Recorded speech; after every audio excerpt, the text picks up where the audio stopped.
Amang-inang, kalaupun dalam hidup kita ini banyak yang berubah-ubah, ya, banyak berubah-ubah, kitanya pun nggak banyak berubah-ubah, tetapi Tuhan kita tidak berubah. Dan kalaupun Amang-inang, dunia ini banyak menawarkan hal-hal yang bisa kita nikmati, banyak menawarkan godaan-godaan, tapi kita diingatkan supaya kita tidak fokus kepada hal-hal yang di dunia ini yang sifatnya akan sementara, sia-sia. Jadi di dalam minggu okul ini kita diarahkan kepada Tuhan supaya seluruh pengharapan kehidupan kita fokus dan tertuju kepada Tuhan yang adalah sumber kehidupan itu. Itulah gunanya kita beribadah, itulah gunanya kita berkumpul, itulah kita mendengar firman Tuhan untuk mengingatkan kita kembali. Molo pinung hiata PG bagi tahun berulang-ulang, alai dipartikian soal dipakot roh hatta. Buasa ikon roh kita marpungun di bagasan ibadah, roh tutu hatta mabege baritana. Ternyata soal nada baca sinak kaning asap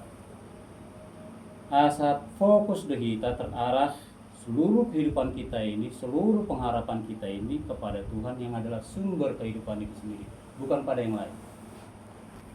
Nah, bukankah itu juga yang jadi tema dalam perenungan kita pada minggu ini tadi, ketekunan, bagaimana kita bisa tetap tekun kepada Tuhan meskipun ya hidup kita mungkin susah. Sedikit kali pengantar di awal saya katakan bahwa hidup kita Indonesia banyak banyak analisa menyatakan tidak baik-baik saja. Ya, tidak baik-baik saja. Para analisa yang menyatakan hal tersebut, sehingga memang kita harus tetap bertekun, malah semakin mengandalkan Tuhan di masa yang tidak baik-baik saja. Amanginang namangihut bahwa tadi ayat 10 ayat 19 sampai 25 bahwa kalau kita maknai tadi datang beribadah ke rumah Tuhan, itu sebenarnya akses kita langsung kepada Tuhan, tidak melalui siapa-siapa. Dangi pemerkite situai, dangi pemerkite padikata, manang dangi pemerkite padongan, langsung akses ke Tuhan. Ya.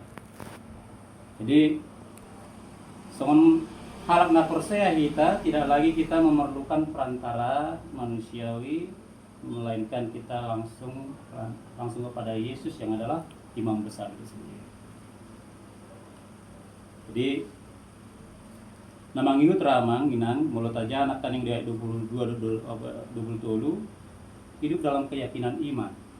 Jadi umat dipanggil untuk menghadap Allah dengan hati tulus, iman yang teguh, dan berpegang teguh pada pengharapan karena Allah setia pada janjinya. Inilah yang tetap kita pegang ya. Kalau kita baca tadi di dalam epistelnya, Allah yang setia pada janjinya. Bukankah itu yang selalu diperdengarkan bahwa Allah Abraham, Ishak dan Yakub, bahwa Tuhan memberkati mereka dan Dia juga akan memberkati keturunannya. Kita ini juga adalah keturunannya, dan kita percayai kita akan diberkati.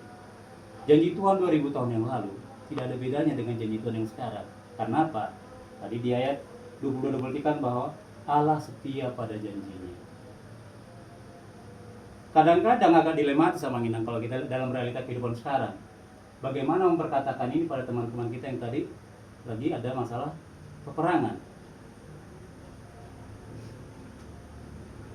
Sedikit cerita bahwa misalkan dia Teluk Hormuz ya, Selat Hormuz gitu ya, itu lagi diblokir. Di situ sekitar 20-25% adalah sumber daripada produksi migas yang masuk ke seluruh dunia, dan banyak sekali kapal yang tersandera di sana saat ini. Dan di Iran sendiri dikatakan sudah sampai 500 orang yang meninggal ya, berita ya. Kita mencoba mempercayai apa yang dikatakan di media. Nah, bagaimana memperkatakan ini bahwa Allah sangat setia pada janji-janjinya buat orang-orang yang lagi hidupnya terancam bahaya. Mungkin dia nggak tahu dia akan apa besok. Jadi begitulah realitasnya. Tapi realitas ini pun Alkitab sudah pernah menyaksikannya. Itu bagaimana Allah saat itu membawa Israel keluar dari Mesir.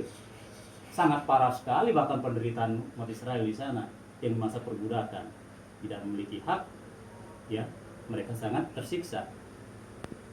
Nah, tapi akhirnya Tuhan bawa mereka keluar dan Tuhan tunjukkan memang Tuhan punya janji, ya tadi digenapi, Dia akan memberkati. Tidak dibiarkannya bangsa itu menderita di sana. Demikian juga di masa ini, cerita yang berikut ini, bahwa Allah membawa bangsa Israel keluar dari